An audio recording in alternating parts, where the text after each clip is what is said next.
Haven't you ever wished for a 25th hour in the day? You know, that one extra hour you think would solve everything? We all feel it. But what if I told you that entire idea, well, it's a complete lie. And understanding that lie, that's the very first step to actually taking back control of your life.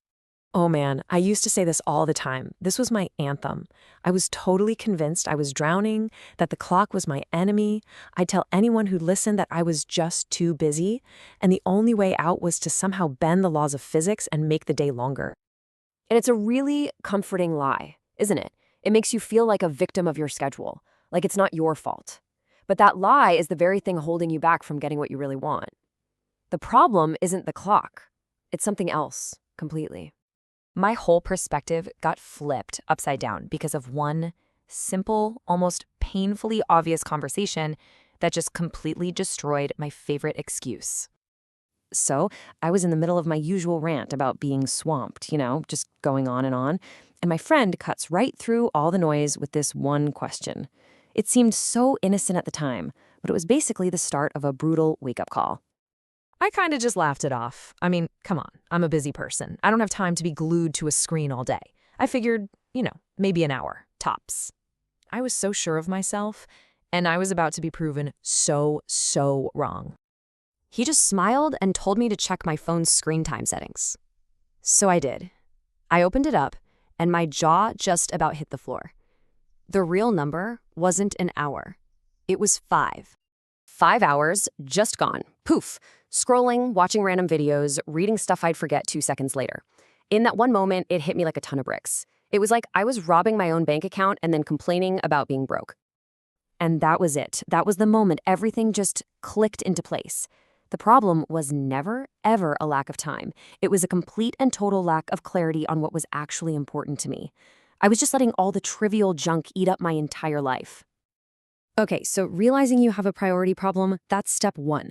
The next step is adopting a totally new way of thinking about what time even is. You have to shift from being passive to being active. See, the trap is thinking time is like the weather. It's just something that happens to you. But the truth? You're the architect of your day. You don't find time, you make it. And you mostly make it by choosing what not to do. To really get this, I started using this one powerful metaphor. Think about it. We're all pretty careful with our money, right?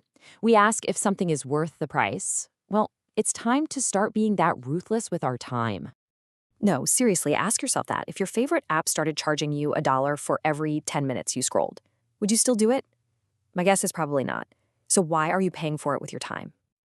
And what about that show you're only half watching just because it's on? If Netflix asked you for $10 to finish the season, would you pay up?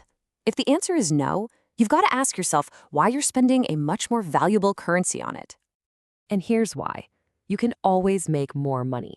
You can never, ever make more time. Every single second that ticks by is gone forever. It is your single most precious, non-renewable resource, period. All right, if the time is money idea isn't hitting hard enough, let's raise the stakes. Let's try an even more intense question you should ask yourself before you do, anything. This reframes the whole game. You're not killing time, you're not spending time, you are literally spending pieces of your one finite life.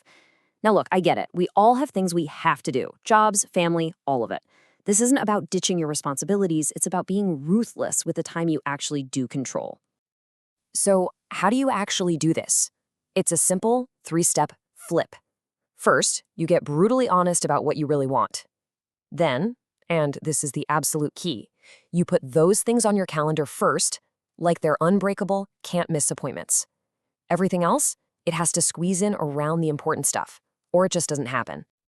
And the results for me were, honestly, they were insane. Within a month, that project I'd been stuck on for a year was done. I was working out 3 times a week. I started learning a new skill.